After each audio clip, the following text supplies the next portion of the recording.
Brigitte Lahaie, Sud Radio, le Love Conseil. Eh bien, je vous propose un petit Love Conseil, Vincent Hupertan, un peu léger, justement, pour faire une petite pause, comme ça.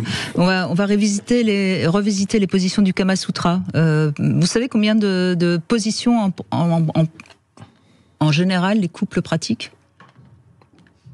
Combien de positions sexuelles? Combien? J'ai pas des statistiques là-dessus, non. Non, mais je vous demande pas une statistique, je vous demande votre avis. Combien? J'ai le sentiment qu'il y a un manque d'imagination et ça ne doit pas dépasser 10. Vous êtes très généreux, non? Voilà. Non, en moyenne, en général, les couples pratiquent une ou deux positions sexuelles. Voilà. Donc voilà, c'est pour ça que je vous propose qu'on fasse un petit peu le point. Donc il faudrait déjà savoir si vous pratiquez bien la position préférée de votre partenaire. Donc ça, c'est peut-être une question que vous pouvez lui poser ce soir ou en tout cas dans la semaine.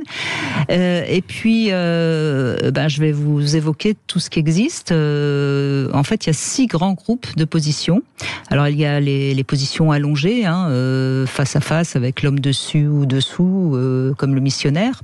Il y a sur le côté, comme les petites cuillères, c'est la plus célèbre. Il y a la position où la femme est assise, comme la position de l'Amazone.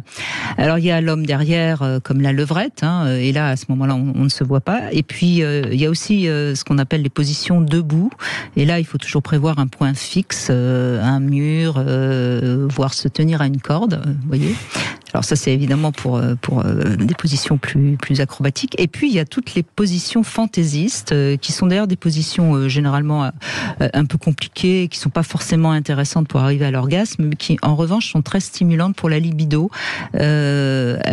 Peut-être la plus facile, ça serait la position du lotus, c'est-à-dire assis face à face. Bref, toujours est-il que c'est pas mal quand même de temps en temps de réviser une position. Et alors, ce que je propose dans ce Love Conseil, parce que bon, c'est toujours amusant de proposer quelque chose, essayez par exemple d'abord une position tout en étant encore habillé, juste pour rire, comme ça. Ça peut décoincer.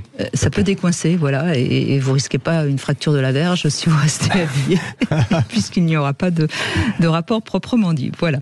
Alors, Vincent Hupertan.